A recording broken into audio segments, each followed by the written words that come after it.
बच्चे सबसे अच्छे ढंग से सीख सकते हैं। लेकिन अफ़सोस है कि मातृभाषाओं पे जितना जोर दिया जाना चाहिए था, उतना जोर है नहीं, और इस कारण से कई बार लगता है कि कहीं हमारी बहुत सी भाषाएँ खत्म ना हो जाएँ। हालाँकि गूगल ने सभी बहुत सी भारतीय भाषाओं में गूगल है और बहुत सी भाषाओं के बढ़ोतरी की बात भी होती है, लेकिन हमारे देश में इतनी भाषाएँ हैं, उनका समान विकास होना चाहिए, मैं ऐसा समझती हूँ। क्योंकि जो बच्चा जहाँ रहता है, उसी भाषा में वो सीखता है, वही उसकी मातृभाषा होती है, वही उसकी सृजनात्मकता को बढ़ाती भी है। शमा जी धन्यवाद। शमा जी की ये बात मुझे बहुत अच्छी लगी कि हर भाषा को उसका अपना स्थान मिलना चाहिए, हर भाषा को उसकी अपनी जगह मिलना चाहिए, जगह मिलनी चाहिए, क्योंकि हर भाषा हर बच्चे के लिए जिस भाषा में या जिस भाषा भाषी परिवार से वो रहता है या आता है, उसके लिए वो सम्मानीय है। तो हमें सबको एक दूसरे की भाषाओं का आदर करना चाहिए और हर एक को पनपने का, बढ़ने का मौका मिलना चाहिए। यहाँ पे मैं थोड़ा सा अपना एक इनपुट रखना चाहूंगी। जैसे सरकार आजकल विचार कर रही है मातृभाषाओं में बच्चों को पढ़ाने के लिए, और उनको कहा जा रहा है, अध्यापक अध्यापिकाओं को कहा जा रहा है कि आप भाषाओं को पनपने दें, बढ़ने दें। यदि बच्चा तमिल में या तेलुगु में या मलयालम में या कन्नड़ में अपनी बात रखना चाहता है या कोई शब्द बोलना चाहता है, तो उसे उतनी स्वतंत्रता दी जाए। उसके ऊपर ये जोर जबरदस्ती ना की जाए कि वह हिंदी में ही जवाब दे और वो अंग्रेजी में ही उत्तर दे। तो ये वाला कार्य भार जो है हमारे अध्यापक अध्यापिकाओं पर है या हमारी मैनेजमेंट्स पे है, या हम अध्यापक जो है शायद उसके लिए काफी जिम्मेदार हैं इस बात को अपने मैनेजमेंट तक पहुंचाने के लिए कि हमें बच्चों को उनका स्वतंत्रता वाला जो हक है वो देना चाहिए अपने आप को अभिव्यक्त करने का। ठीक है, अगले प्रश्न पे चलती हूँ। अहमद सर, आपके सम्मुख रखूंगी। भाषा को माध्यम बनाकर तकनीक को किस प्रकार पढ़ने पढ़ाने के एक सर्वोत्तम साधन के रूप में रखा या जोड़ा जा सकता है? अहमद जी, आप चाहें तो मैं रिपीट कर सकती हूँ प्रश्न को। सर म्यूट पर हैं।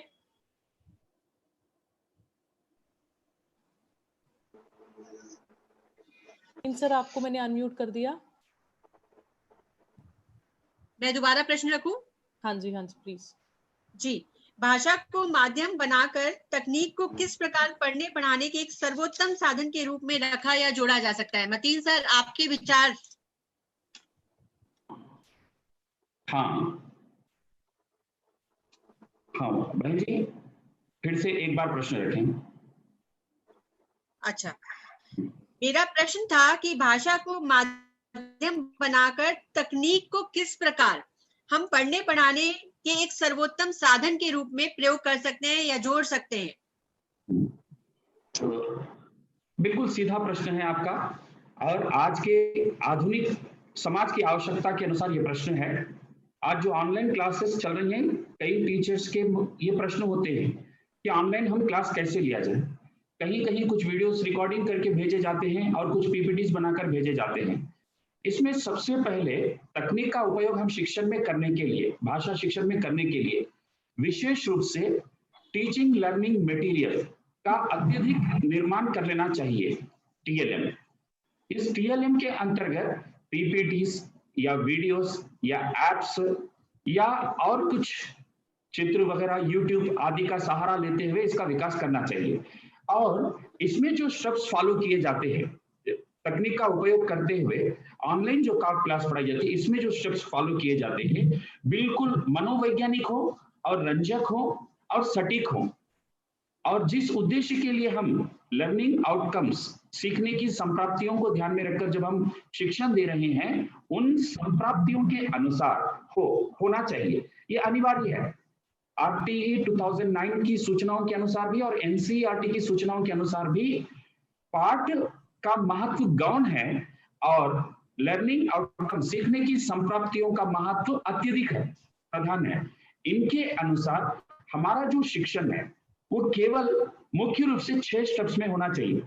फर्स्ट स्टेप के अंतर्गत ऑनलाइन शिक्षण में आपके फर्स्ट स्टेप में एक्टिविटी, और सेकंड में होना चाहिए आपको, सेकंड में प्रस्तावना, इंट्रोडक्शन, और थर्ड में होना चाहिए एस्मिलेशन, जो आत्मीकरण का स्टेप होना चाहिए, और फोर्थ में मुख्य बिंदु या पुनरावृत्ति, पुनश्चरण, और फिफ्थ में होना चाहिए सृजन यहाँ सृजन का होना बहुत अच्छा है, क्योंकि मैंने मधुबन की कुछ पुस्तकें देखी हैं, इसमें मधुब जो पुस्तक है, आपने इसमें माइंड मैप को लिया है।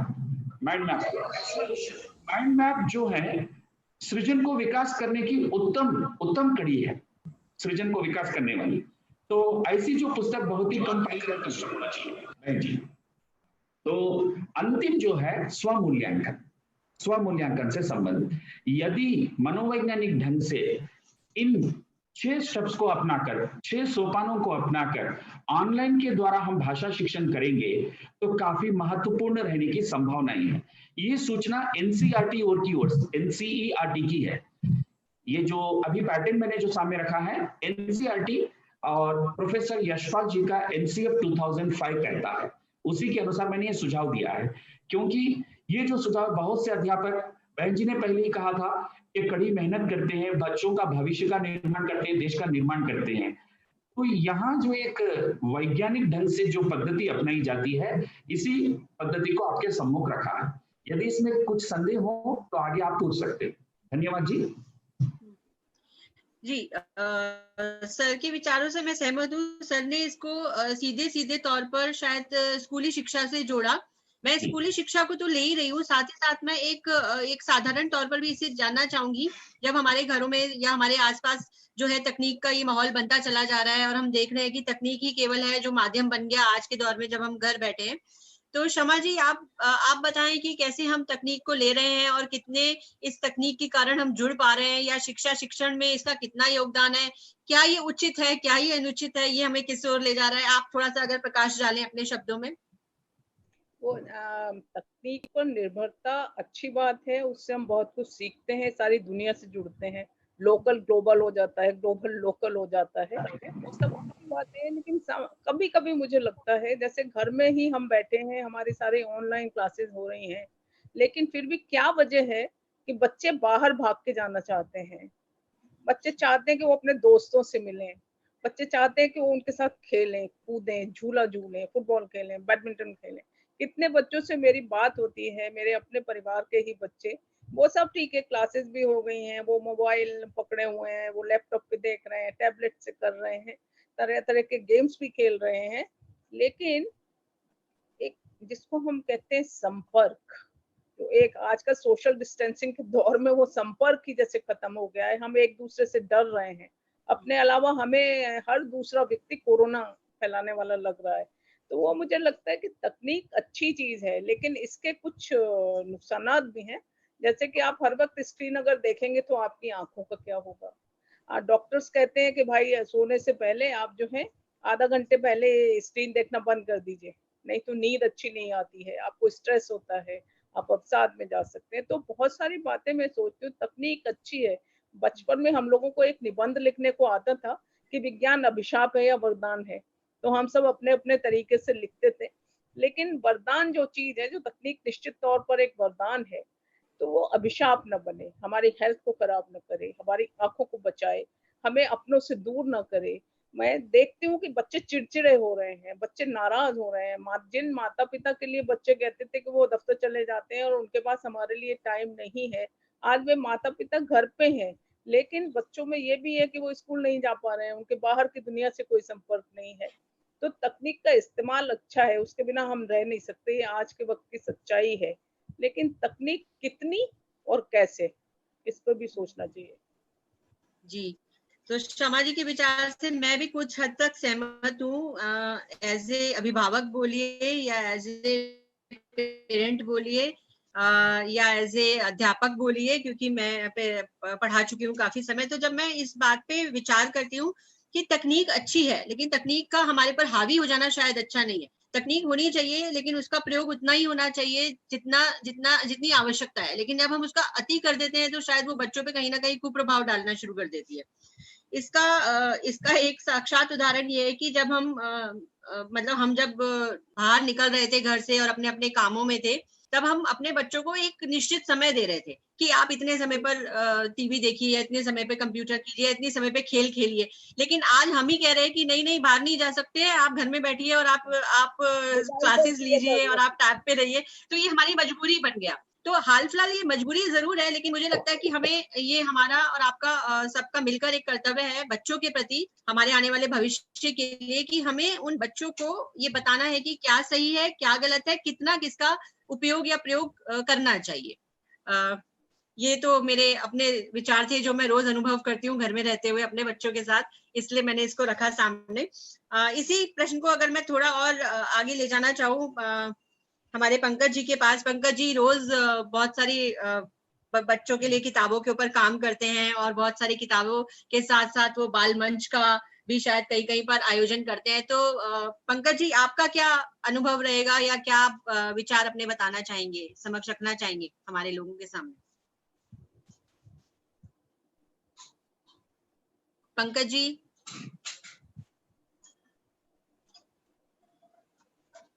अनम्यूट कीजिए प्लीज पंकज जी को।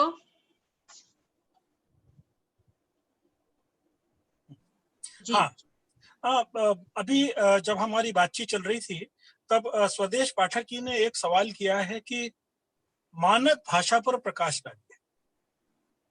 ठीक है, अब इसमें मैं अपने एक बहुत अच्छा अनुभव आपके साथ साझा करूंगा, और वो शायद जो हमारे शिक्षक हमारे साथी जनजातीय क्षेत्रों में ट्राइबल बेल्ट्स में नहीं गए उनके लिए शायद यह अनूठा होता।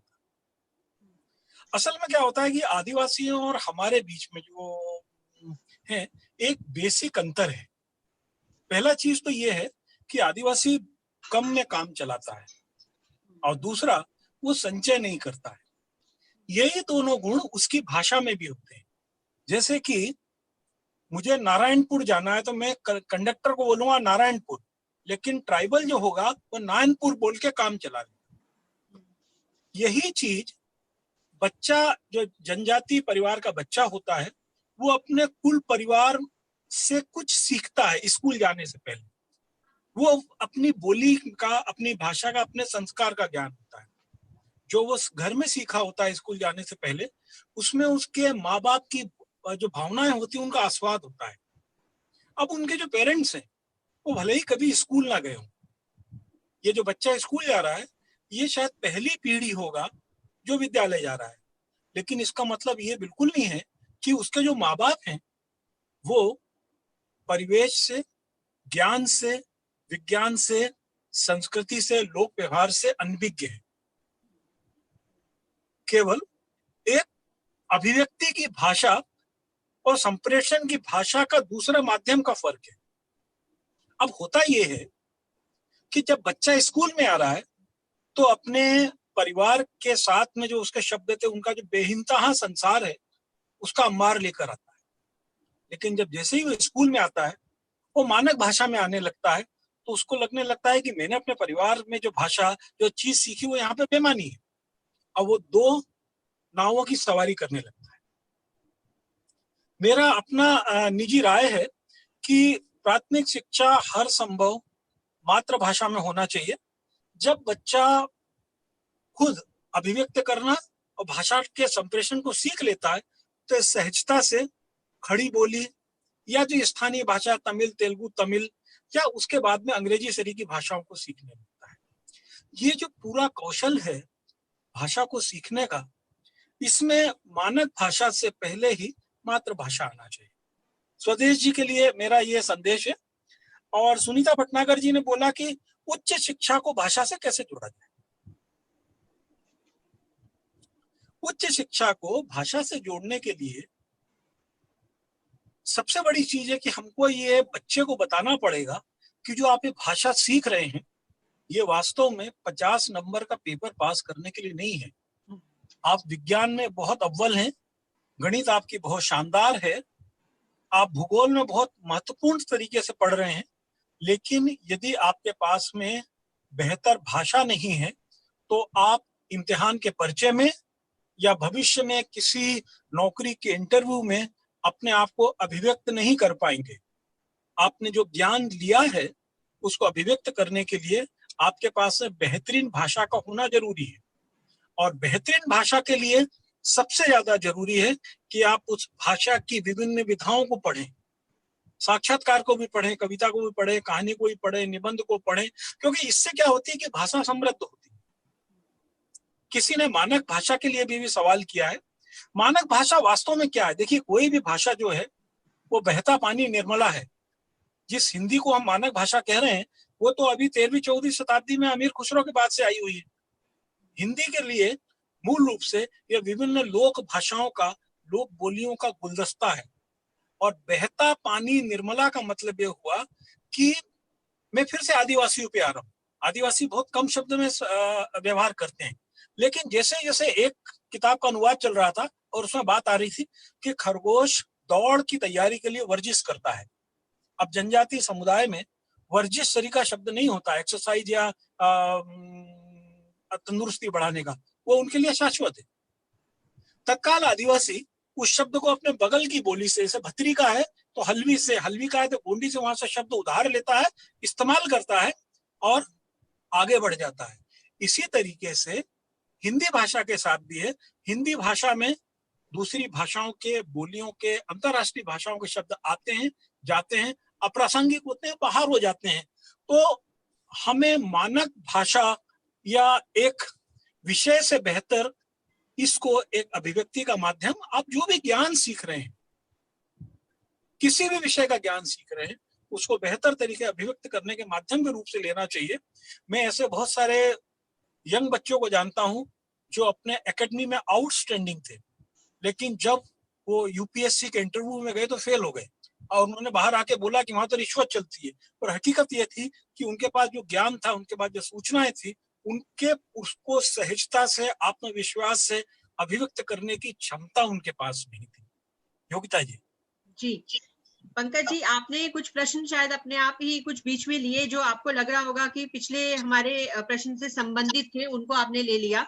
जी। बीच में मेरे प्रश्न का उत्तर आपने उसके साथ जोड़ते जोड़ते ही दे दिया, जहां मैंने एक प्रश्न पूछा था आपसे कि हिंदी भाषा से जीवन कौशल को, ये मैं पूछने वाली थी आपसे एक्चुअली, तो ये प्रश्न का उत्तर पहले ही आ रहा है, आप इसको थोड़ा और एलोब्रेट कीजिए कि जीवन कौशल को कैसे जोड़कर विकसित किया जा सकता है। आपने मानक भाषा पे विचार रखे, आप अगर हिंदी भाषा को जीवन कौशल से जोड़ दें तो ये बात पूरी हो जाती है। यहाँ देखिए, जीवन कौशल की क्षमताएं हैं क्या?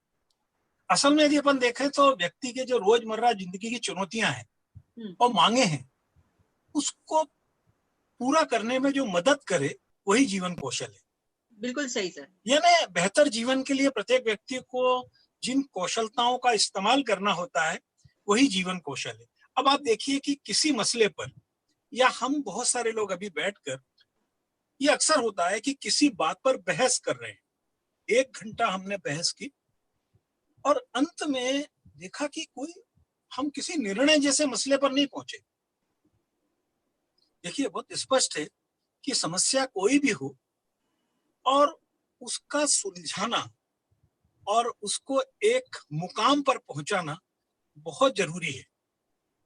समस्या का समाधान और निर्णय लेना दोनों एक साथ चलते।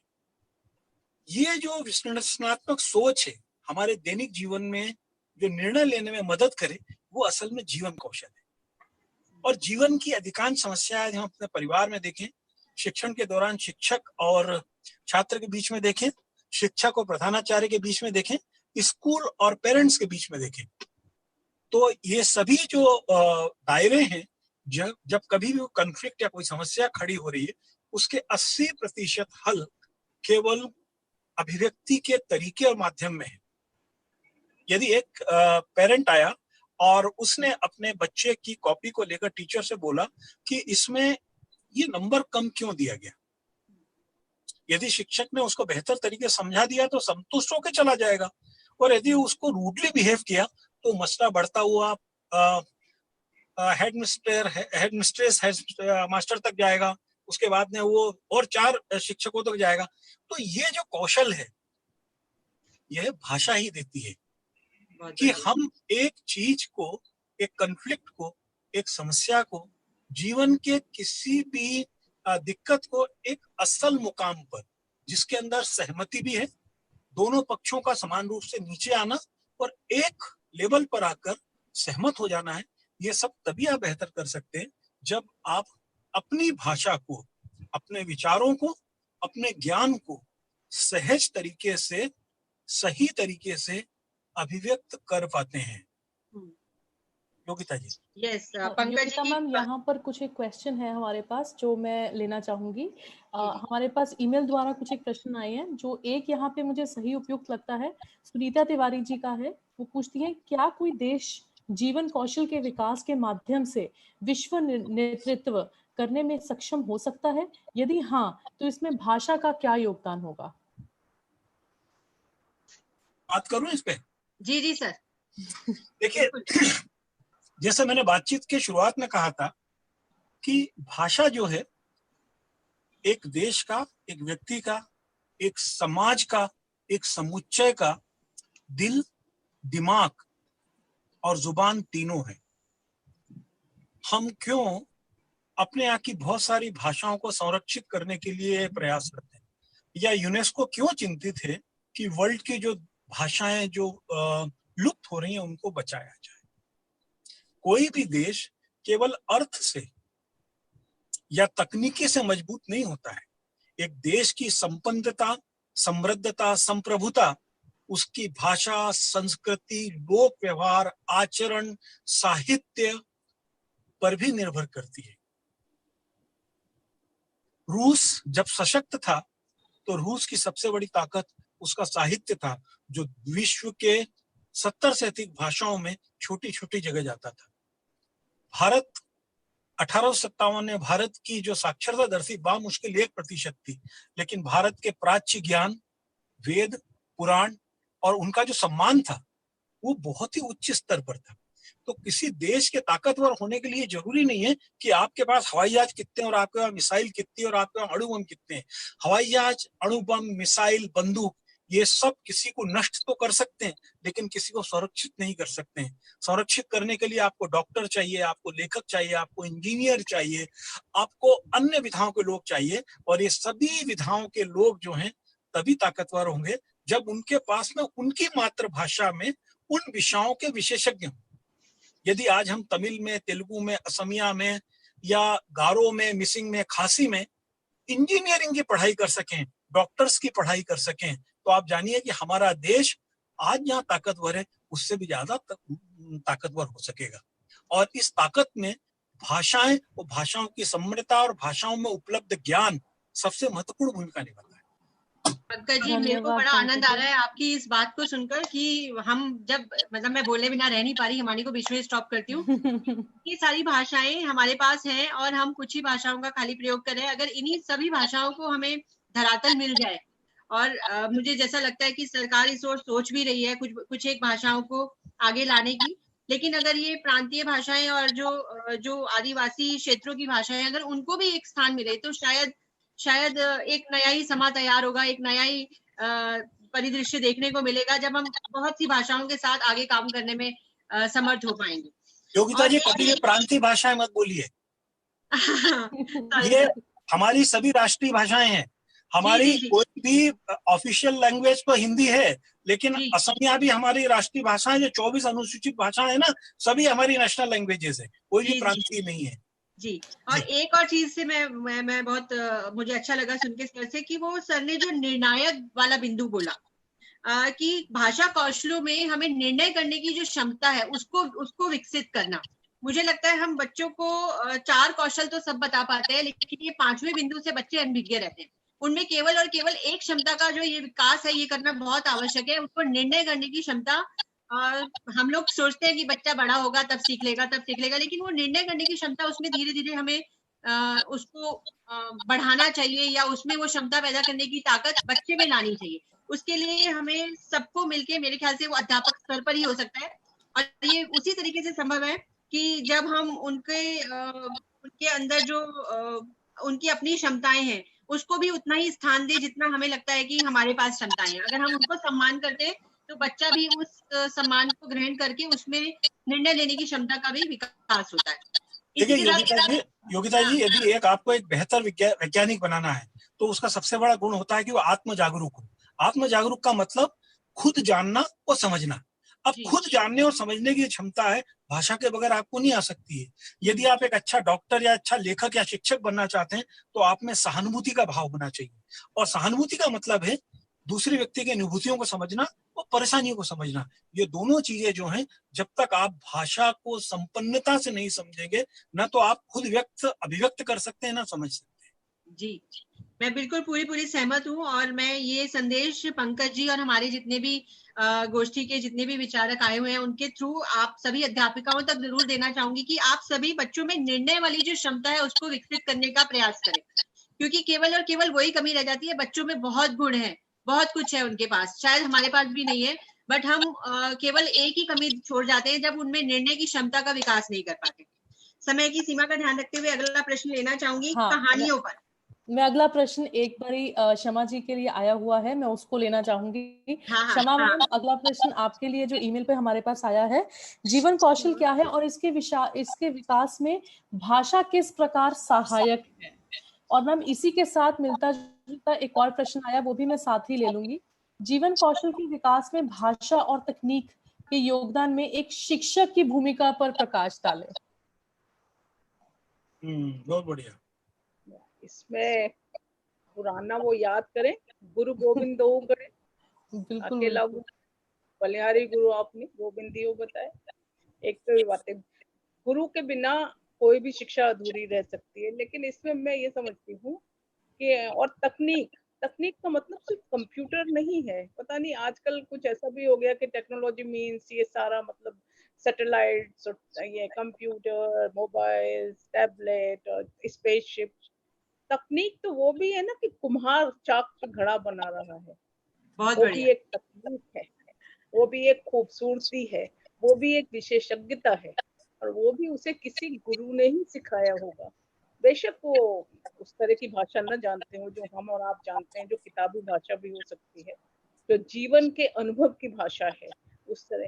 वो याद कीजिए दीवारों पर बनी वो चित्रावलियां, जिन्हें वे महिलाएं बनाती हैं, जिन्होंने शायद कोई स्कूली शिक्षा नहीं ली होगी, लेकिन वो उस तकनीक को तो जरूर जानती है ना, कि कैसे कौन सा पत्ता कूटना है जिससे अच्छा हरा रंग निकलेगा, गेरू का कितना प्रयोग करना है, दीवार पर जब चित्र बनाएंगे तो उसे चूने से पोतना है, खड़िया से पोतना है, या गेरू से पोतना है, या अन्य जो वनस्पति के रंग होते हैं उनसे करना है। एक चूल्हा बनाने की पद्धतियां, मुझे आश्चर्य होता है कि कितने प्रकार के चूल्हे हमारी स्त्रियां बनाती थी। आज गैस के चूल्हे, गैस पर जब हम काम करते हैं तो हम इस बात की कल्पना ही नहीं कर सकते हैं कि कितनी तरह की ये औरतें शिक्षित उस तरह से नहीं थी जिसे हम शिक्षा कहते हैं, लेकिन इनके पास अद्भुत कलाएं थी। इनकी कलाओं को और तकनीक, किस तरह से रोटी कहाँ से कैसे बेली जाएगी और फिर वो कैसे सेकी जाएगी कि वो फूल जाए, वो भी एक तकनीक ही है। तो मैं सोचती हूँ, और भाषा अपने आप में ही, बिना भाषा के तो आप कुछ कर नहीं सकते। जैसे पहले पंकज जी ने भी इतनी बातें बताई, और हम जानते ही ये सब जो भी लिखने पढ़ने के क्षेत्र से जुड़े हुए हैं, कि भाषा और उसमें छिपी कोमलता और उसकी अच्छाई। जैसे कि अगर कोई शिक्षक बहुत मधुरता से अपने बच्चों के साथ पेश आते हैं, वो बच्चों के सवालों के सही जवाब देते हैं, वो बच्चों की जिज्ञासाओं को शांत करते हैं, तो उनको बच्चे ज्यादा पसंद करते हैं। ये जादू भाषा में ही छिपा होता है, शिक्षकों के व्यवहार और भाषा में। और ये भाषा का जादू ही है जो बच्चे को अच्छी और बुरी भाषा से भी अलग करता है। जैसे कि गाली गलौज की भाषा, जिसमें जेंडर डिस्क्रिमिनेशन कितना होता है, जिसमें स्त्रियों के प्रति। तो तकनीक और भाषा एक दूसरे के पूरक हैं, वो विरोधी हो, क्योंकि बिना भाषा के तो कोई तकनीक भी विकसित नहीं हो सकती, मैं समझता हूँ। शमा मैम बहुत बढ़िया। यहाँ पर एक आशा पांडे मैम का प्रश्न इसी के स्तर पे है। वो बोलती हैं, जीवन के भागदौड़ में सारी शमा मैम एक सेकंड। हाँ जी शमा मैम। मैम आशा मैम का इसी स्तर पे एक प्रश्न है। वो बोल रही हैं कि जीवन की भागदौड़ में सारी परंपराओं को ताक पर रख दिया है। आज इतनी परंपराओं को काट के रख दिया है आपने? मैम ताक पर रख दिया है। ताक पर, अच्छा। तो इसके बारे में आप क्या कहना चाहेंगे? इसके बैलेंस कैसे करें? देखिए, ऐसा है कि मैं ऐसा समझती हूँ कि परंपरा कोई ईश्वर ने लिखकर तो नहीं ही भेजी है। परंपराएं हमारी जीवन की जरूरत से तय होती हैं, और वही जीवन में जब जैसे जैसे जरूरतें बढ़ती जाती हैं, बदलती जाती हैं, परंपराएं भी बदलती जाती हैं। मैं बहुत साल पहले एक बार मसूरी गई थी, तो वहां मैंने देखा कि वो जो मकान है वो अब जो स्लोप पहले देखा होगा आपने, जैसे झोपड़ियों की छतें होती हैं वैसे मकान पहाड़ी इलाकों में बनते हैं, लेकिन अब वहां नहीं बनते वैसे मकान। तो किसी ने मैंने पूछा कि ये क्यों नहीं उस तरह से, पहले वो मकान बर्फीले इलाकों में इसलिए बनते हैं, स्लोपी जो छतें होती हैं कि वो बर्फ उससे खिसक के नीचे चली जाए। तो लोगों ने बताया कि उसको बनाने वाले, तो वो परंपरा एक तरीके से नष्ट हो गई। हमारी परंपराएं जो अच्छी हैं उनको नष्ट नहीं होना चाहिए, लेकिन होता ये है कि कुछ जरूरत और कुछ उसमें लालच थी। तो वो छतें जो थी वो उनको सफाई करनी पड़ती थी, बार बार बदलना पड़ता था। खपरेल की जो छतें होती थी, जो स्लोपी होती थी, अब जो है पक्की छतें बन जाती हैं, लेकिन उस तरह की छतें जो हैं उनको बर्फ ऐसे ही खा जाती है जैसे जंग लोहे को खाती है। तो मेरा कहना ये है कि परंपरा जिसको हम कहते हैं, और हम कई बार बहुत रूढ़ होके सोचते हैं, बहुत पुरातन पंथी होके सोचने लगते हैं कि ये तो हमारी परंपरा थी, ये तो कैसे बदल गई। परंपराएं वक्त के साथ बदलती हैं, परंपराएं हमारी जरूरतों के साथ बदलती हैं और उन्हें हमेशा बदलना चाहिए। मैम बालकृष्ण सर का यहाँ पर एक कहना है, वो कह रहे हैं कि आजकल जो इसमें YouTube पे या ट्विटर पे या दूरदर्शन पे जो वाद विवाद दिखाया जाता है, उससे कई बार बच्चों की भाषा प्रदूषित हो रही है। कुमुद सर मैम का ये कहना था। तो दिखानी चाहिए ये बच्चों को, नहीं दिखाना चाहिए? किसी समय पे हम कहते थे कि न्यूज चैनल दिखाइए। हाँ, ये मैं देखिए, ये एक ऐसा सवाल है जिसका जवाब आज तक मैं भी नहीं ढूंढ पाई हूँ कि कौन सी चीज बच्चे देखें, कौन सी चीज ना देखें। बहुत सी जगह लॉकिंग सिस्टम होता है कि लॉक कर दिया जाता है, बहुत सी जगह बच्चों का टाइम बना रहता है कि तुम इससे 1 घंटे तक ही देखोगे या तो ये इसका समस्या का हल ये ढूंढना तो चाहिए कि बच्चों को क्या देखना चाहिए, क्या नहीं देखना चाहिए। क्योंकि एक बात ये है कि फेसबुक यूजर्स अपने आप बच्चे सबसे ज्यादा हैं, और उसका एक बहुत बहुत क्या कहना चाहिए, बुरा एक पॉइंट कहेंगे, वो ये है कि पोर्न भी बच्चे बहुत ज्यादा देखते हैं। तो वो सोचना चाहिए कि तकनीक का ऐसा क्या हम वो करें उसमें कि बच्चे उन चीजों को ना देख पाए, उन ना पहुंच पाए जो कि अभी उनके लिए जरूरी नहीं है। क्योंकि हर ज्ञान का एक उम्र होती है, हर ज्ञान का एक उम्र होती है। ज्ञान अपने आप हमें मिल जाता है, लेकिन उसे उम्र के हिसाब से ही मिलना चाहिए। नहीं तो जो फोन की बात मैं कह रही हूँ, उसमें 9 साल के बच्चे रेप करते हुए पकड़े जा रहे हैं। मुंबई में 9 साल का बच्चा रेप करते हुए पकड़ा गया, 4 साल के बच्चे ने एक बच्ची के साथ मिसबिहेव किया। तो ये बिल्कुल जरूरी है कि कैसे हम ये तय करें कि बच्चा क्या देखे क्या ना देखे। वैसे अपने देश में ऐसे भी बहुत से लोग हैं, एक बहुत बड़े जो विज्ञापन जगत के सज्जन थे जिनकी अभी मृत्यु हो गई, उन्होंने कहा कि जी मेरे दोस्त का तो 8 साल का बच्चा भी फोन देखता है और मेरे दोस्त को कोई दिक्कत नहीं है। तो मुझे ये चीज प्रगतिशीलता नहीं लगती है। कम से कम बच्चे को फिर तो बाल विवाह भी कर दीजिए, क्योंकि उसमें भी कोई वो नहीं है। तो ये निश्चित तौर पे ये सोचना चाहिए कि हम कैसे करें जिसमें बच्चे की अभिव्यक्ति भी खत्म ना हो, उसे ये भी ना लगे कि माँ बाप बहुत जोर दे रहे हैं किसी बात पे, उस पर मना कर रहे हैं, ना कर रहे हैं। क्योंकि जिस चीज के लिए बच्चे को ना कहा जाता है, बच्चा उसे जरूर करता है। ये एक उसके एक साइकी है। तो ये सोचना पड़ेगा। मैं खुद अभी इसका जवाब नहीं जानती हूँ। धन्यवाद। या लड़ाई या झगड़ा या वाद विवाद या मोबाइल पे कंप्यूटर पे कैसे रोकें, मैं अभी खुद नहीं जानती इसको। धन्यवाद शमा मैम। योगिता जी अगर आप आज्ञा दे तो कुछ प्रश्न और ले लूं? हाँ श्योर लीजिए प्लीज। अच्छा, अगले प्रश्न मेरे पास है जो मतीन अहमद सर के लिए ज्यादा है, कुछ उन्हीं को संबोधित करते हुए आए गए हैं कि मतीन सर प्लीज इस पे प्रकाश डालिएगा। तो मतीन सर, शिक्षकों का कहना है, पूछना है कि भाषा का निरंतर गिरते स्तर से चिंतित है वो। बहुत से विद्यालयों में धीरे धीरे कक्षा 11-12 से हिंदी को हटाया जा रहा है। कृपया बताएं कि हिंदी के प्रति छात्रों के रुझाव को कैसे बढ़ाया जाए। कोई ऐसा प्रभावी तरीका जो हिंदी की प्रतिष्ठा को बना सके।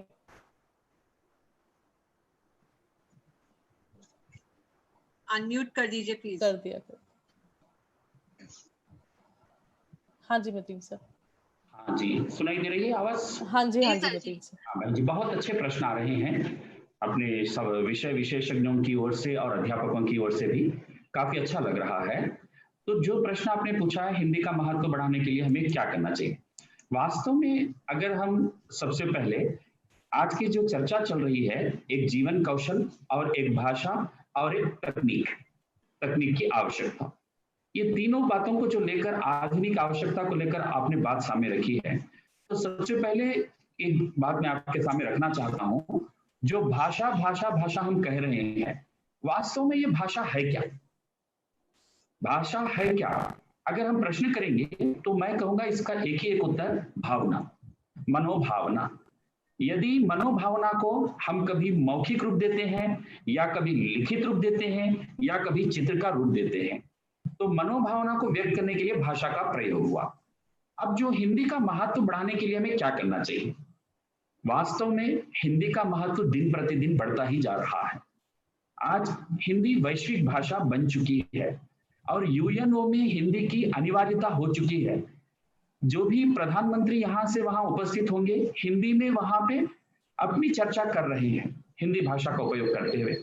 और विश्व के कई ऐसे विश्वविद्यालय हैं, यूनिवर्सिटीज हैं, जहां पे हिंदी की मांग बढ़ती जा रही है। और 11वीं कक्षा या 12वीं कक्षा ही नहीं, हिंदी के माध्यम से एक जीविकोपार्जन का साधन भी मिल रहा है। बच्चों को हम इसका महत्व समझाने के लिए सबसे पहले एनसीईआरटी का कहना क्या है, बचपन में तो भाषा के प्रति रुचि उत्पन्न की जाती है और जब बालक किशोर अवस्था के होते हैं तब उनकी जो भावनाएं विकसित होने लगती हैं, तो हिंदी का महत्व हर एक अंश पर प्रकाश डालते हुए बताना चाहिए। जैसे कि व्यक्तिगत जीवन में क्या महत्व है, सामाजिक जीवन में क्या महत्व है, औद्योगिक क्षेत्र में इसका क्या महत्व है, और तकनीकी की दुनिया में इसका क्या महत्व है।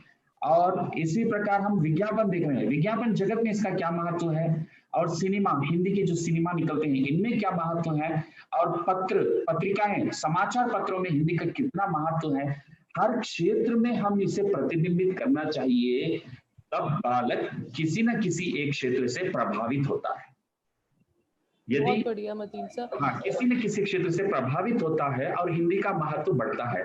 हिंदी का महत्व सबसे पहले बालक की ओर से, अभिभावकों की ओर से और समाज की ओर से ही लेकर चलना है। और जो कल्पना हम कर रहे हैं, आगामी भविष्य में हिंदी का और उच्चतम विकसित रूप देखने को मिलेगा, ये 100% संभावनाएं हैं। धन्यवाद जी, अच्छा प्रश्न। धन्यवाद मतीन सर। एक और प्रश्न है हमारे पास यहाँ, छात्रों की लिखावट में वर्तनीगत शुद्धिकरण लाने हेतु सुझाव प्रेषित करें और कक्षा 6 से 10 के छात्रों के लिए कृति संशोधन करने हेतु विषय कौन से हों, कृपया सुझाव दीजिए।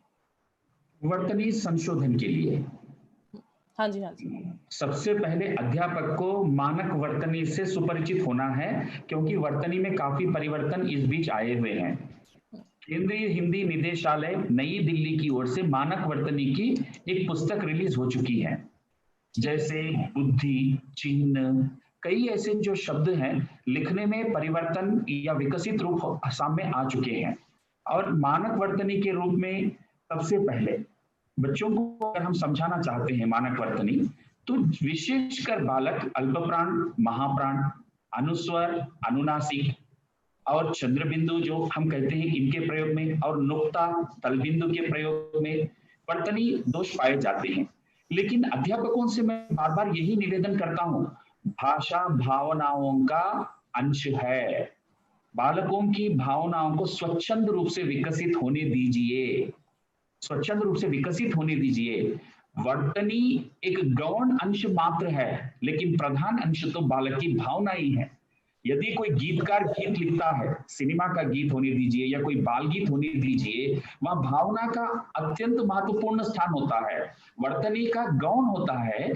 तो कभी कभी अध्यापक वर्तनी को प्रधान कर देते हैं और भावना को गौण कर देते हैं। इसमें बालक की भाषा का विकास कुंठित होने की संभावनाएं है। एनसीईआरटी का कहना यह है कि भाषा भावना है, भावना को विकसित कीजिए और वर्तनी आज नहीं कल। और किसी भी उत्तर की जांच में वर्तनी के लिए कुछ अधिक अंश देने के लिए या काटने के लिए नहीं कहा गया। आप सीबीएसई बोर्ड में देखिए या आईसीएसई में देखिए, केवल वर्तनी के लिए 1 अंक रखा जाता है और विषय को अधिक अंक दिए जाते हैं। तो अध्यापकों से निवेदन है, बालक को स्वच्छंद रूप से भावित होने का प्रयास करने दीजिए। आज भारत में लगभग 1600 बोलियां हैं, 1600। अगर हमें कहा कि और एक अतिरिक्त बोली बना दे, क्या ये इतना संभव है क्या? 1600 बोलियां जो आ चुकी हैं, जो बोलियां भी जो आ चुकी हैं, क्या उनकी वर्तनी थी, क्या उनकी लिपि थी, क्या? नहीं। हर संस्कृति में भाषा का अत्यंत महत्वपूर्ण स्थान है और भाषा में भावनाओं का अत्यंत महत्वपूर्ण स्थान है। भावनाओं को विकसित करने के लिए स्वतंत्रता, स्वच्छंदता, परिस्थितियों की एक सामने, किसी कहानी को लेकर भी परिस्थितियों को सामने लाकर भावनाओं का विकास करते हुए भाषा का विकास करें। वर्तनी शुद्धिकरण की अलग अलग पद्धतियां हैं, परंतु उसका महत्व गौण ही है। धन्यवाद जी। धन्यवाद बहुत बढ़िया मतीन सर। एक बात मैं जरूर कहना चाहूंगी योगिता, एक बात कहना चाहती हूँ। जिस तरह गूगल का ट्रांसलेशन बहुत भ्रष्ट है, एक बार स्टफ्ड भालू माने भरवा भालू ट्रांसलेट करते हैं और लेबर पेन को श्रम, दर्द। तो उसी तरह वर्तनी में भी सुधार होना चाहिए, और बहुत कठिन है और उसको सीखना बहुत दिक्कत आती है। जो आम बोलचाल की भाषा है, वर्तनी वो होनी चाहिए। उससे कई बार इतने कठिन शब्द हैं कि वो लिखे नहीं जा पाते हैं और बच्चे मतलब मुश्किल है।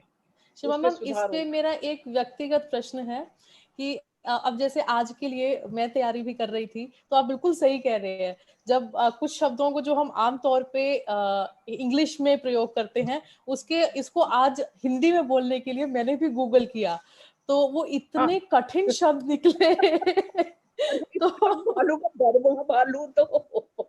तो मैं यही जानना चाहती हूँ कि एक व्यवहारिक अगर भाषा बोली जाए तो वह भी सही है, उसमें कुछ गलत नहीं है। सरल भाषा होनी चाहिए जो बच्चों को समझ में आ जाए, है ना। वो कई बार भाषा इतनी कठिन, और वो हम लोग हंसते थे, लौहपत गामिनी जो ट्रेन के लिए कहा जाता था। हिमानी, पंकज जी को अनम्यूट कीजिए प्लीज।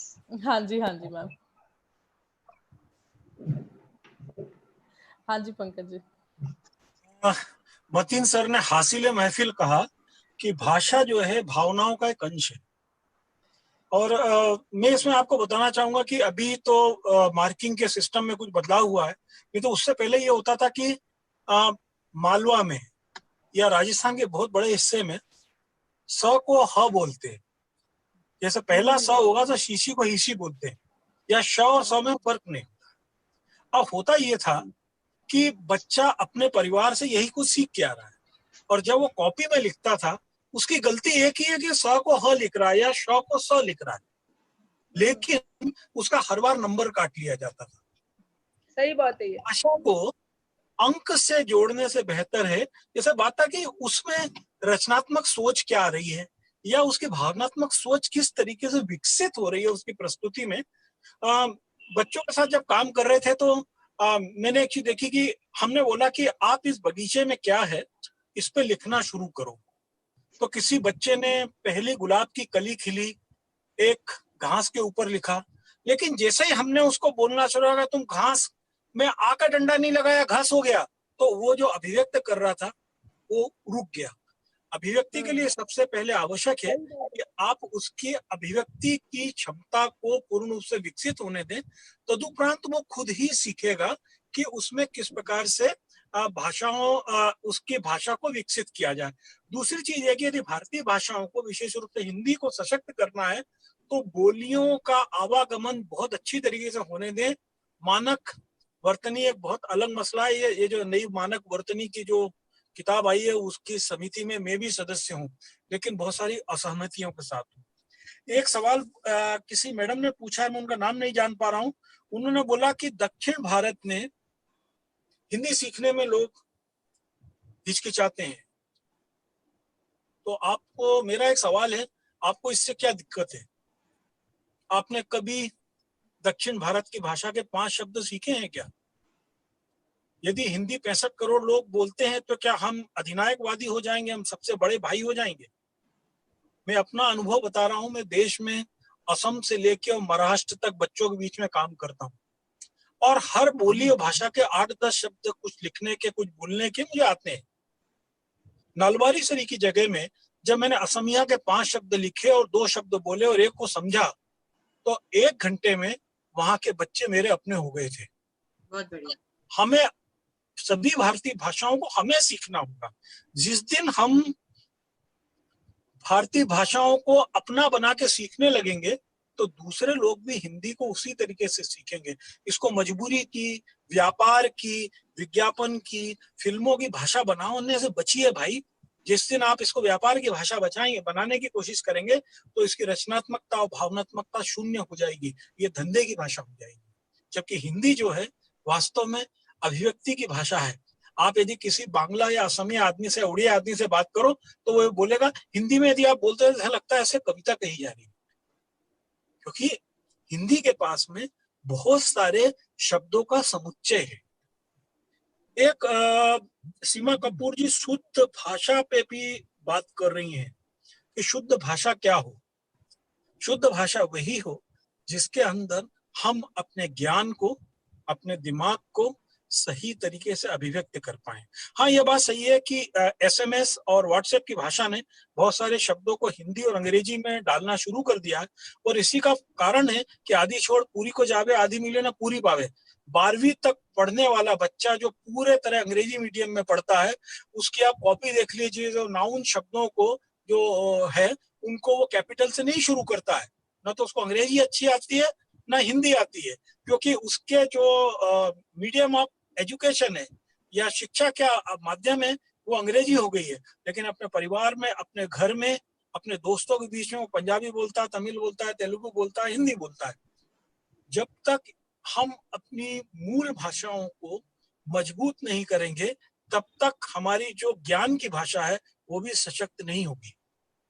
जी हिमांशी, तो बिल्कुल सही कह रहे हैं, ये बार बार बात होती है एंड मैं इससे बिल्कुल सहमत हूँ। और NEP में भी यही इसी बात को जोर दिया गया है कि हम लोग मूल भाषा जो हमारी है उसके साथ जुड़े रहें, बाकी भाषाएं अपने आप आ जाएंगी। और एक प्रश्न आया है ऋतु का उपनेजा मैम का, मात्रा सीखना बच्चों के लिए बहुत मुश्किल होता जा रहा है, मेरे विचार से सबसे ज्यादा इस पर विचार करना चाहिए। क्षमा मैम, कुछ कहेंगे आप इस पे? मात्रा सीखना। हाँ जी। हाँ, क्योंकि अंग्रेजी में उस तरह से मात्राएं नहीं होती हैं ये ठीक बात है। और हिंदी का जो टाइप है उसमें ये भी है कि भाई आप हो सकता है कि एक अक्षर लिखने के लिए आपको 3 की दबानी पड़े, लेकिन ऐसा भी नहीं है, बच्चे सीख तो जाते हैं। ऐसा भी नहीं है, बच्चे पढ़कर सीखते हैं, देखकर सीखते हैं, सुनकर सीखते हैं। फिर 12 खड़ी फिर से सिखानी पड़ेगी जी, 12 खड़ी बंद हो गई ना सिखाना, आ ई उ ए ओ आ कक्का किक्की कोके वो हम लोग बिल्कुल सही, हम लोग सीखते थे जब हम लोगों को, तो वो जिसको आजकल बहुत वो माना जाता है, ये रेक्टिफिकेशन कहते हैं जिसको, हम लोग बोल बोल के सीखते थे और वो जिंदगी भर याद रहती थी, जीवन भर हमें याद रहते थे, पहाड़े भी याद रहते थे और बाल कड़ी भी याद रहती थी, और सब कुछ याद रहता था। एक आखिरी प्रश्न लूंगी योगिता मैम को देने से पहले, आखिरी प्रश्न रहेगा मेरा ये है कि उषा मैम ने पूछा है, उषा मैम ने, कि उपचारात्मक शिक्षण की जानकारी जरूर दीजिए, कब करवाया जाए और कैसे? उपचारात्मक शिक्षण, किस चीज की जानकारी? उपचारात्मक शिक्षण। इको आ रहा है आपकी वॉइस को, मुझे समझ नहीं आ रहा मैम। उपचारात्मक शिक्षण, तुलनात्मक शिक्षण, उपचारात्मक मैम, उपचारात्मक शिक्षण, रेमेडियल, मैं इसको नहीं जानती हूँ ये रेमेडियल कह रहे हैं शायद। मतीन सर को ये प्रश्न, मतीन सर अध्यापकों से जोड़कर इसका उत्तर दे पाएंगे। जी बिल्कुल। मतीन सर, आपको अनम्यूट कर दिया गया है। हाँ जी, सुनाई दे रही है आवाज? हाँ जी मतीन सर, बहुत अच्छा प्रश्न रखा है। देखिए, अपना जो शिक्षण है, उपचारात्मक शिक्षण और अनौपचारिक शिक्षण दो भी हैं। उपचारात्मक शिक्षण का अर्थ ये है बालक का उपचार करना, अर्थात डायग्नोसिस करना कि बालक की रुचियां क्या है, उसका स्तर क्या है, उसकी आवश्यकताएं क्या है। इसके अनुसार निश्चित समय में, निश्चित स्थान पर, निश्चित पाठ्यक्रम के अनुसार और निश्चित लर्निंग आउटकम्स, सीखने की संप्राप्तियों का विकास करते हुए दिए जाने वाले शिक्षण को हम उपचारात्मक शिक्षण कहते हैं, जिसमें बालक का सर्वांगीण विकास निश्चित रूप से क्रमानुसार करने की संभावना होती है। ये है उपचारात्मक शिक्षण। ये दो बहुत जो बढ़िया। आप पाठशाला में जो शिक्षण दिया जा रहा है उपचारात्मक है, और बालक बाहर जो सीखता है अनौपचारिक शिक्षण के अंतर्गत आता है, और इसी को हम उपचारात्मक शिक्षण के रूप में स्वीकार करते हैं। बहन जी, और आपने मात्रा के विषय में भी पूछा था एक प्रश्न, अभी अनम्यूट था इसलिए बता नहीं पाया। योगिता मैडम जी यहाँ सामने हैं, उनसे आप कलेक्ट कर सकते हैं, और मात्राएं बच्चों को सरलता से कैसे सिखाया जाए इसकी भी सलाह सुझाव योगिता जी से आप ग्रहण कर सकते हैं। मैं उन्हें फॉरवर्ड कर दूंगा, आप उनसे प्राप्त कीजिए कृपया। धन्यवाद जी। धन्यवाद। योगिता जी आपको जी, विषय से संबंधित जो प्रश्न आ रहे हैं, हिंदी विषय में मात्राएं कैसे पढ़ाई जाएं या मानक वर्तनी से संबंधित, उन प्रश्नों को हम अलग से ले लेंगे। हिमानी, आपसे आग्रह करूंगी कि आप उन प्रश्नों को ले लें, हम उनको हल करके अध्यापक के जितने अध्यापक हमारे साथ शामिल हैं और जो अध्यापक आगे हमसे ये प्रश्न पूछेंगे उनको ये हम पहुंचाते रहेंगे। ठीक है योगिता, क्योंकि काफी प्रश्न मैं देख रही हूँ वो हिंदी पढ़ने पढ़ाने के उस पर ही है। हाँ, आपकी बात से सहमत हूँ, उनको हम अगली उसमें ले लेंगे। जी जी जी, और उनको हम लिखित रूप में आंसर के रूप में लिखकर और हम भेज देंगे। ठीक है। मेरे समय सीमा को देखते हुए मुझे कुछ एक प्रश्न जो मैंने क्षमा जी के लिए खास तौर पर बनाए थे, जो मुझे लगता है कि उसके उत्तर जानने के लिए मेरी भी इच्छा है। क्षमा जी, कहानियां किस प्रकार जीवन को शिक्षण से जोड़ देती हैं? इसका उत्तर मुझे पता है, आपके पास छिपा हुआ है, आप बहुत अच्छा उत्तर देंगे इसका। नहीं, मुझसे अच्छा उत्तर हो सकता है पंकज जी दे सकें। वो बहुत अच्छे गाने गा रहे हैं, बहुत अच्छी कहानियां लिखते हैं, मैं उनकी बहुत प्रशंसक हूँ, और मुझसे हो सकता है बेहतर। लेकिन जो आपका उसमें देखा था मैंने, जो क्वेश्चन भेजा था कहानियों का, तो एक तो ये है कि कहानी जीवन अनुभव से ही निकलती है ना, और उसमें जो हमारे बेसिक्स हैं वो कभी नहीं बदलते हैं। अमिताभ बच्चन ने एक बार कहा था बहुत पहले, जो बात मेरे मन में रह गई, कि हम हमेशा मतलब हमारी कहानियों में सदियों से रामायण और महाभारत चल रहे हैं। तो कहने का अर्थ ये है कि बुराई पर अच्छाई की विजय। कोई भी कहानी ये नहीं सिखाती है कि तुम झूठ बोलो, कोई कहानी ये नहीं सिखाती है कि तुम ईमानदार न रहो, कोई कहानी ये नहीं सिखाती है कि अपने गुरु का अपमान करो, कोई ये नहीं सिखाती है कि अपने माता पिता की देखभाल मत करो, या और अब जब थोड़ा पर्यावरण के प्रति हम सचेत हो रहे हैं, तो कहानियां सिखाती हैं कि पेड़ों को नुकसान मत पहुंचाओ, नदियों को नुकसान मत पहुंचाओ, पक्षियों की देखभाल करो। अभी गौरैया, आपने देखा होगा, जब गौरैया गायब हो गई तो कितना अभियान चला, और बच्चे भी गौरैया को बचाने निकल पड़े, और जगह जगह किस तरह से हमारे जो पानी के स्रोत हैं उनको बचाने की कवायद हो रही है, तालाबों को जिंदा किया जा रहा है, बावड़ियों को जिंदा किया जा रहा है, नदियों को जिंदा किया जा रहा है। तो ये सब चीजें कहानियों में आ रही हैं, और एक कहानियों में एक ही सूत्र वाक्य है कि अच्छाई की बुराई पर विजय। इससे कोई कहानी नहीं बच सकती, चाहे वो विज्ञान की कहानी हो, चाहे वो नाटक हो, चाहे पर्यावरण की कहानी हो, राजा रानी की कहानी हो, परियों की कहानी हो, जानवरों की कहानी हो, पशु पक्षियों की कहानी हो, कोई भी कहानी इस भावना से नहीं बच सकती। हाँ, ये जो मॉरल्स है वो कहानियों में पहले अलग से देने का रिवाज था, अंत में दिए जाते थे कि इस कहानी का मॉरल ये, तो अच्छा नहीं माना जाता है। अच्छा ये है कि आपकी जो भी आप कहना चाहते हैं, जो भी जिसको आप संस्कार कहेंगे या नैतिकता का पाठ कहेंगे, वो कहानी के भीतर होना चाहिए, कहानी की बुनावट में होना चाहिए, ना कि आपको अलग से बच्चों को जबरदस्ती उसके सर पे एक बोझ की तरह लाद दो कि बच्चों इस कहानी का मॉरल ये है। तो कहानी का मूल भाव अच्छाई की विजय, ईमानदारी की विजय, दया करनी चाहिए, सबकी मदद करनी चाहिए, हम सब एक दूसरे के भाई भाई, या हम सब एक दूसरे की मदद के लिए बने हैं। पंकज जी शायद हो सकता है मुझसे अच्छा जवाब दें। हाँ, सो मैं पंकज जी की ओर जा रही हूँ शमा जी के आदेश अनुसार, और जैसे शमा जी ने बताया कि पंकज जी, और मैं भी जानती हूँ कि पंकज जी पूरे देश में बाल मंच से और बच्चों से जुड़े हुए हैं, महाराष्ट्र से राजस्थान तक, या उत्तर से पश्चिम और पूर्व से दक्षिण तक। तो आपके सर, आप कैसे इसको रखना चाहेंगे, इसके ऊपर क्या विचार रखना चाहेंगे? कहानी क्यों या कहानी क्या, ये दो एक ऐसे महत्वपूर्ण मसले हैं, यदि इनका हल और इनका शानदार उत्तर प्रारंभिक स्तर पर बच्चे को मिल जाए तो वो ता जिंदगी कहानी से जुड़ा रहेगा। कहानियों का अब जो स्वरूप बदल रहा है, देखिए पाठ्य पुस्तक में जो कहानियां हैं उनका मुख्य उद्देश्य तो बहुत स्पष्ट था कि हमको भाषा शिक्षा देना है, वैसे भी हम देखें कि कक्षा 5 तक की जो शिक्षा का मुख्य उद्देश्य था उसमें पहला यही था कि बच्चा अपने जो स्वर और व्यंजन है उनको पहचान सके और उसका इस्तेमाल कर सके, रंग और आकृति को पहचान सके, उसका इस्तेमाल कर सके, अंकों को पहचान सके, उसका इस्तेमाल कर सके। लेकिन जो सबसे महत्वपूर्ण चीज थी कि वो मानवीय रिश्तों की गर्माहट को समझ सके, ये कहीं भाषा शिक्षा से गायब हो गया। और यही एक कहानी का असल उद्देश्य होता है।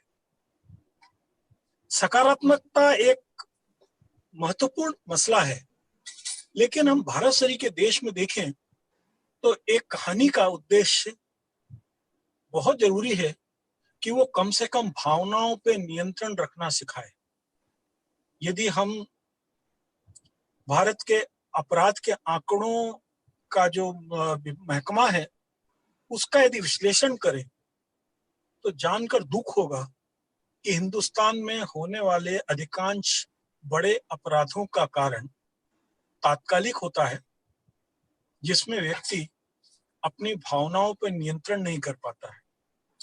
उसके अंदर मारा पीटी सरी के अपराध भी हैं, चोरी डकैती सरी के भी हैं, पोर्न भी हैं और थेफ्ट भी है।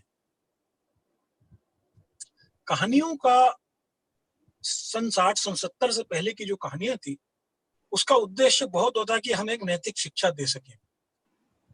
72 साल से हमने बहुत सारे गांधी को पढ़ाया, लेकिन हम एक भी गांधी पैदा नहीं कर पाए। हम सदियों से राम और महाभारत की कथाओं को पढ़ाते रहे। लोग रामायण और महाभारत टीवी पे भी देख रहे हैं, उससे केवल एक चीज सीख रहे हैं, युद्ध में तीर कैसे चलेगा, और ज्यादा भाषा के नाम पर उन्होंने मामा श्री और जीजा श्री करना सीख लिया। श्री लगाकर वो एक बहुत आर्टिफिशियल लैंग्वेज है, एक काल्पनिक भाषा। ये एक बड़ी वो ओरिजिनल भाषा नहीं लग रही। मैं अपनी माँ को माँ की जगह बाई कहता हूँ या जीजी कहता हूँ या आई कहता हूँ, वो एक स्वाभाविक लगता है। लेकिन माता श्री, जीजा श्री, ये हम लोग इन पुरानी कहानियों से सीख रहे हैं। हमें नई कहानियों की इस समय जरूरत है, जो कहानियां कम से कम अपने आसपास के परिवेश के प्रति, जैसे क्षमा जी ने भी बोला था कि पर्यावरण को, चिड़िया को लेकर, तालाब को लेकर, नदी को लेकर हमको संवेदनशील बना सके। दंगों को लेकर, विस्थापन को लेकर, श्रमिकों को लेकर, अपने घर में काम करने वाले सफाई कर्मचारी या चौकीदार के प्रति सेंसिटिव बनाने वाली संवेदनशील कहानियां, जो लैंगिक आर्थिक आधार पर लोगों के बीच में विभाजन है, जो एक स्वाभाविक दूरी है, उसको बांटने का काम कर सके। असल में कहानियों का असल उद्देश्य वही होना चाहिए। डर, गुस्सा, खुशी, चिंता, अकेलापन, जलन, घृणा, कम से कम इन भावनाओं पे हम नियंत्रण कर सकें। ऐसी कहानियां हों, सहज भाषा में हों, तो आप देखिए वो बच्चे के साथ में जीवन पर्यंत साथ चलती हैं, और यही जीवन कौशल विकसित करने का असल मंत्र है। योगिता जी।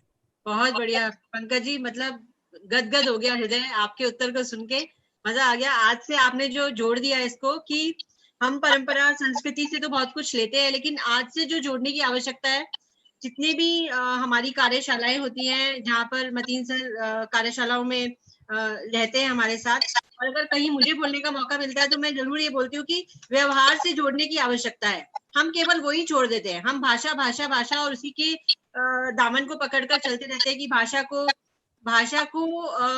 इतना अच्छी तरीके से सिखाए कि बच्चा भाषा विज्ञ बन के निकले।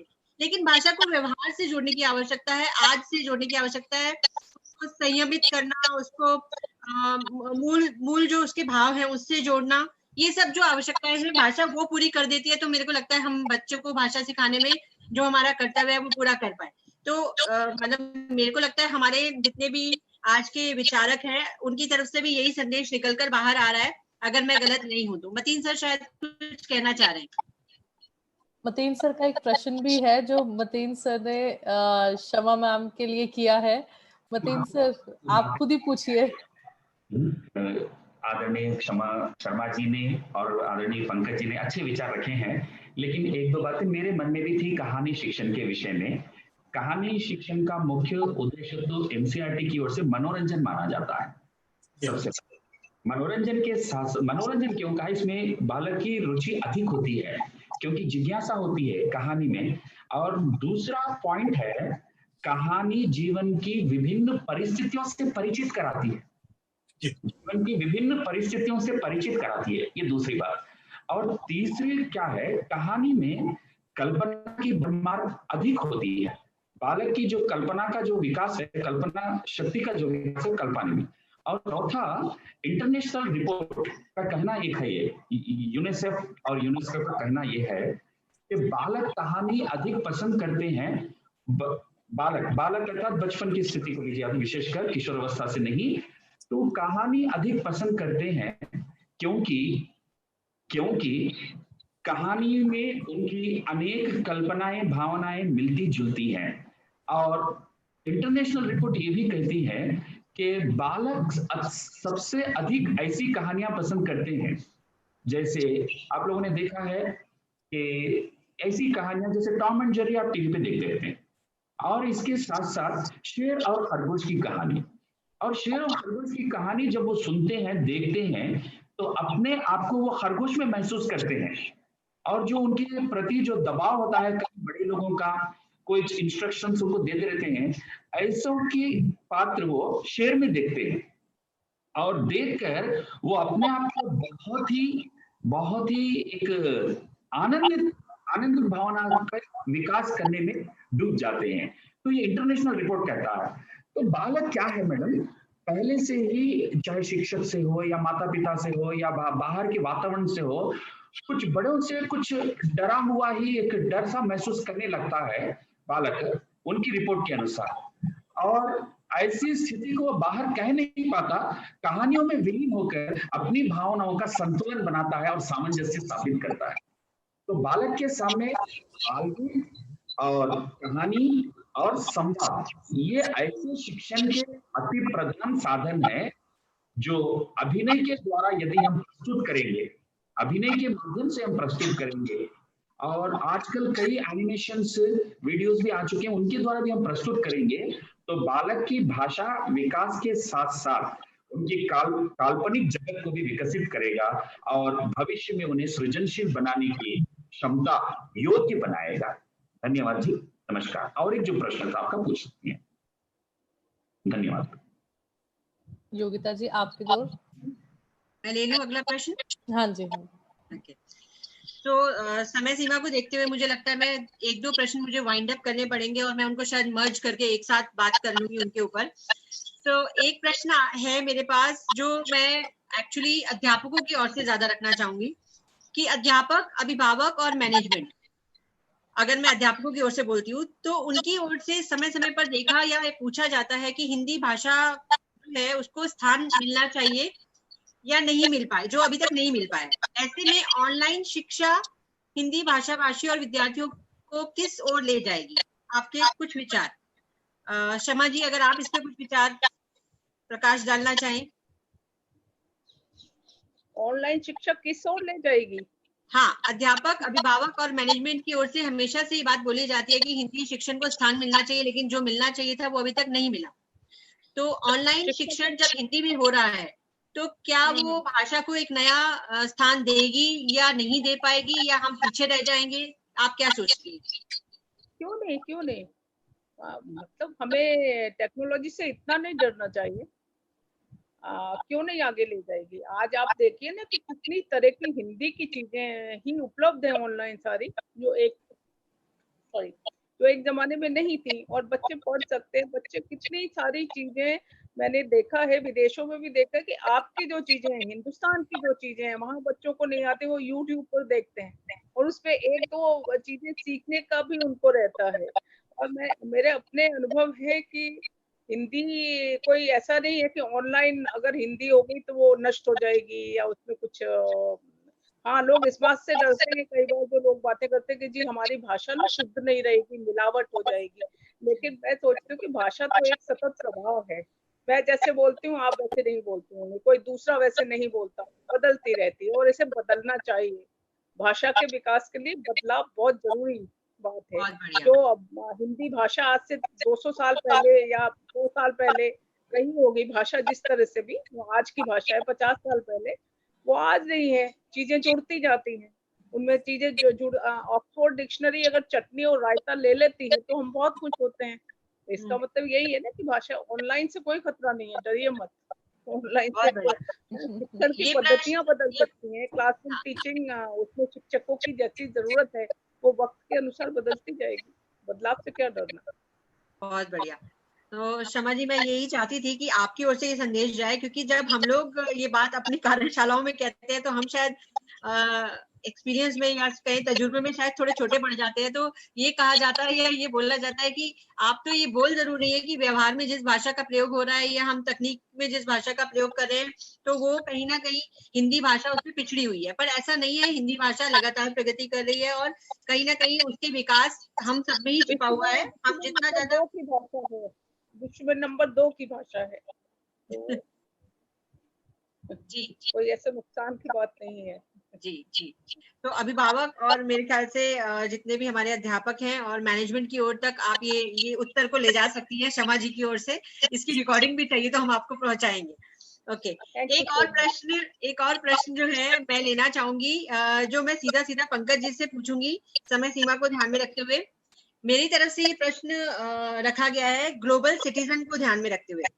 ग्लोबल सिटीजन इस विचारधारा में हिंदी से भाषा के रूप में किस तरह की भूमिका की अपेक्षा की जा रही है? देखिए, सौभाग्य से मुझे दुनिया के कुछ देशों में जाने का मौका मिला है, जिसमें अरब और अफ्रीका के कोने पे स्थित युगांडा और इजिप्ट भी है और चीन भी है। एक चीज बहुत स्पष्ट है, वैश्विक स्तर पर एक भारतीय की पहचान भाषा के रूप में हिंदी से ही होती है। एक चीज ये है। दूसरा चीज ये है कि हिंदी को इस गर्व के, इस जो सम्मान मिला है उसके लिए गर्व तो करना चाहिए, लेकिन घमंड नहीं करना चाहिए। क्योंकि यदि सिंगापुर में भारतीयों की बात आती है तो वहां बहुत बड़ी संख्या में तमिल है। यदि लंदन में भारतीयों की बात आती है तो वहां बहुत सारी संख्या में गुजराती भी हैं। हमें भाषा के रूप में हिंदी का जो चरित्र है उसको एक बड़े भाई के रूप में तो रखना चाहिए, लेकिन बड़ा भाई राम की तरह होना चाहिए, अधिनायकवादी नहीं होना चाहिए। एक वैश्विकता के रूप में यदि हमको हिंदी को स्थापित करना है, जैसे कि जब हिंदी का इस्तेमाल बढ़ा तो विंडोज ने हिंदी के पूरे एप्लीकेशन ले आए। जब हिंदी का इस्तेमाल बढ़ा तो हमारे आपके देखते हुए एंड्रॉयड और आईओएस मजबूर हुआ कि वो हिंदी में पूरा सामग्री लेकर आए। हिंदी के साथ दुर्भाग्य ये है कि जो बहुत ही शुद्धतावादी लोग हैं वो लोग हिंदी को जो संस्कृत निष्ठ हिंदी है उससे जोड़ते हैं। एक बात जान लीजिए, यदि संस्कृत इतनी लोकप्रिय होती तो उसमें ज्ञान का इतना बड़ा खजाना था। उसके अंदर अंतरिक्ष का ज्ञान था, गणित था, आयुर्वेद था, दर्शन था, सब कुछ था। उसके बावजूद संस्कृत एक युग के जाते जाते समाप्त हो गई। यदि संस्कृत इतनी ही शाश्वत भाषा होती तो संस्कृत की ये हालत नहीं होती। बहुत सारे लोगों को बुरा लग सकता है, लेकिन हकीकत यही है। इसीलिए हिंदी को हिंदी रहना दीजिए और संस्कृत को संस्कृत रहने दीजिए। मैं फिर बोल रहा हूँ, पिताश्री और जियाश्री बोलने से शुद्ध हिंदी नहीं होती है। शुद्ध हिंदी हिंदुस्तानी ही है, जिसके अंदर बोली है, भाषाएं हैं, उर्दू के शब्द भी हैं, बहुत सारे। उर्दू के शब्दों से क्यों परहेज है भाई? मराठी के आधे शब्द उर्दू से हैं, गुजराती के आधे शब्द उर्दू से हैं। उर्दू कोई अलग भाषा थोड़ी ना। उर्दू भी भारत में विकसित भाषा है, जो दिल्ली में यहीं पे लाल किले के बाहर विकसित हुई। तो बहुत ही शुद्धतावादी नहीं होना चाहिए। भाषा को भाषा के रूप में देना चाहिए, उसकी कोई पवित्रता नहीं है। मैं फिर से शब्द को रिपीट कर रहा हूँ, बहता पानी निर्मला है। इसी प्रकार से भाषा वही निर्मल है जो बहती रहे, और बहने का मतलब है उसमें शब्दों का आदान प्रदान, अनुवाद, लेन देन, उसकी तरीके से बदलना, सब कुछ चलता रहे। रेल को रेल बोल रहे हैं, सिगरेट को सिगरेट बोल रहे हैं, मोबाइल को मोबाइल बोल रहे हैं, एसएमएस को एसएमएस बोल रहे हैं, व्हाट्सएप को व्हाट्सएप बोल रहे हैं। अब यदि हम उसका हिंदी करेंगे तो फिर हम पूरी भाषाओं की हत्या कर देंगे, क्योंकि हम अभिव्यक्ति नहीं करेंगे, एक सामंतवाद को भाषा के रूप में ला देंगे। योगिता जी। धन्यवाद सर, धन्यवाद। बहुत अच्छा आंसर है। मतलब मुझे लगता है कि गोष्ठी 1.5 घंटे की भी छोटी पड़ रही है और इसको और लंबा होना चाहिए आप लोगों से बात करने के लिए। मैं आपको कुछ समय में फिर से कुछ अंतराल में, थोड़े समय के अंतराल में मैं परेशान करूंगी, एक आध बार और गोष्ठी रखी जाएगी। एक लास्ट प्रश्न मैं लेना चाहूंगी मतीन सर से, जहाँ पे मुझे लगता है कि ऑनलाइन शिक्षण की बात कर रहे हैं, तो ऑनलाइन शिक्षण में रचनात्मक तरीके, उसमें अनुभव तथा माता पिता के योगदान, उसको आप कैसे देखते हैं सर? संतुलित तरीके से उसको कैसे देखते हैं?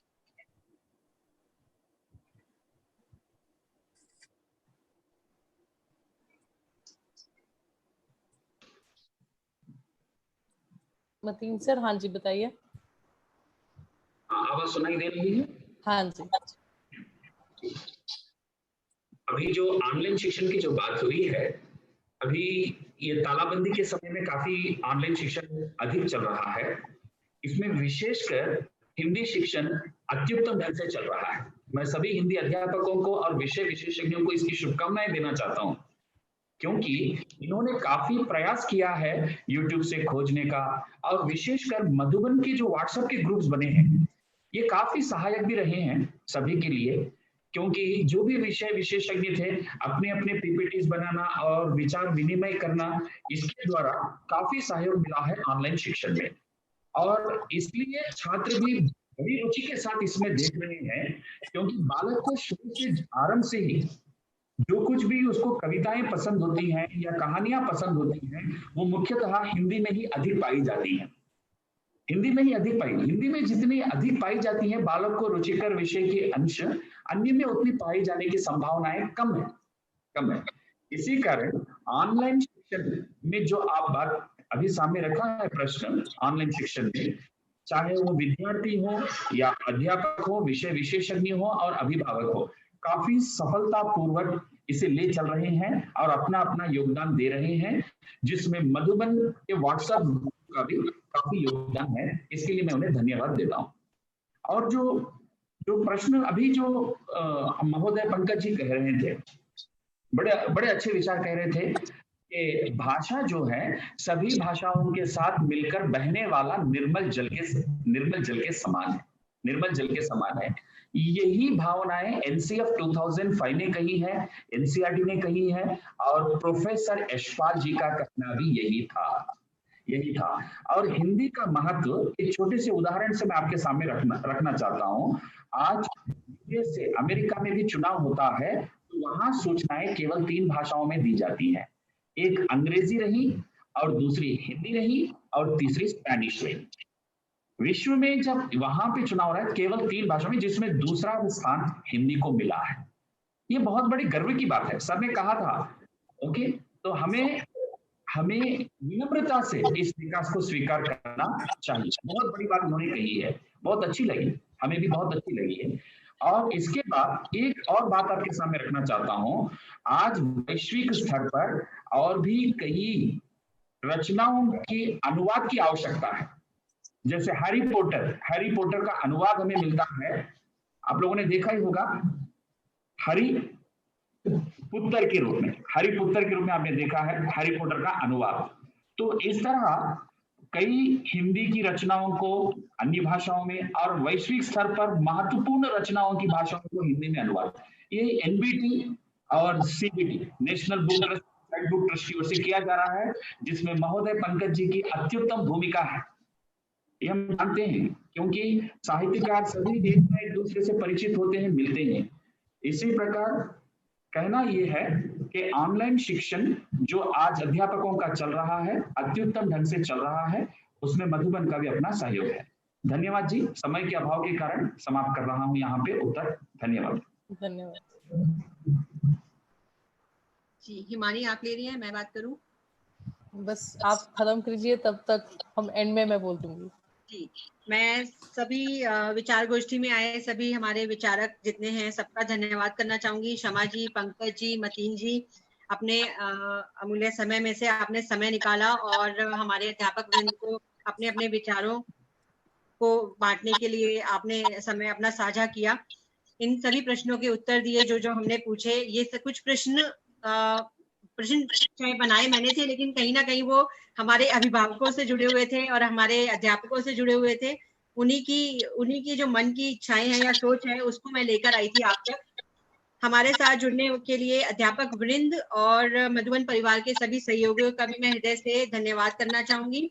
आगे इस गोष्ठी को अगले स्तर पर ले जाने के लिए मैं नवीन जी से आग्रह करूंगी कि वे अपने विचार हमारे साथ बांटे, जिससे कि हम आगे भी इस गोष्ठी का संचालन कर पाए।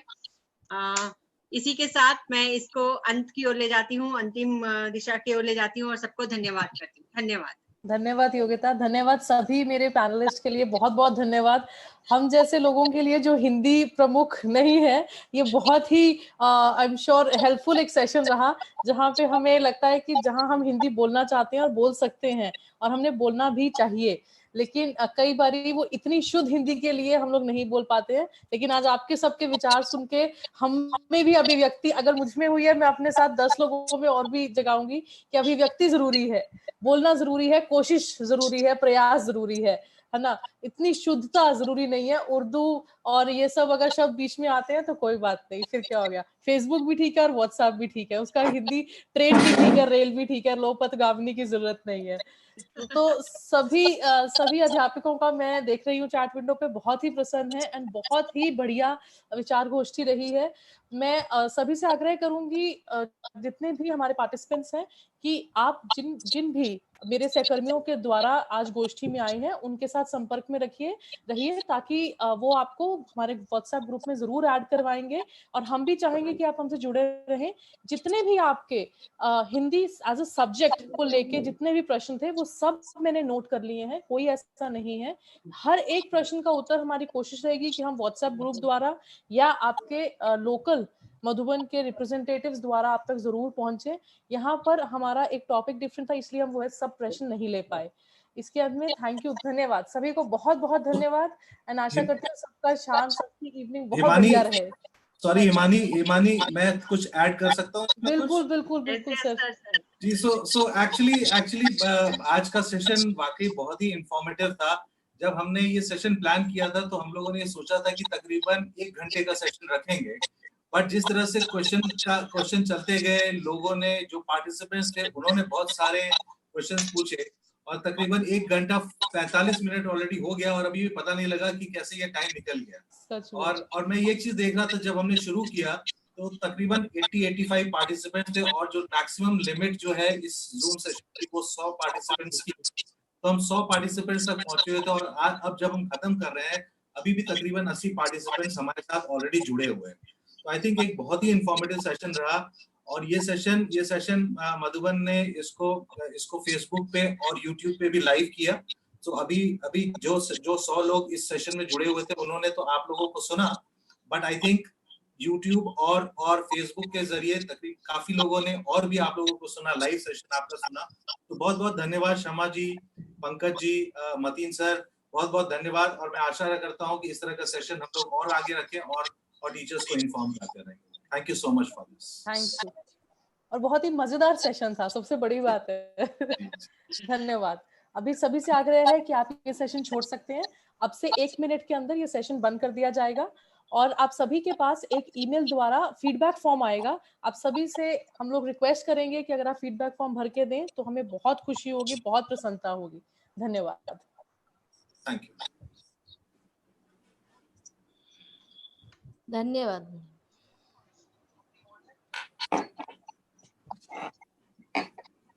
धन्यवाद। धन्यवाद मैम।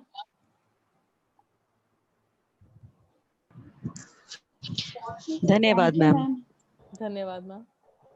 शमा मैम, बहुत अच्छा लगा, धन्यवाद। Wonderful programme ma'am. Thank you. आप सभी का बहुत धन्यवाद, बहुत अच्छा लगा मुझे भी।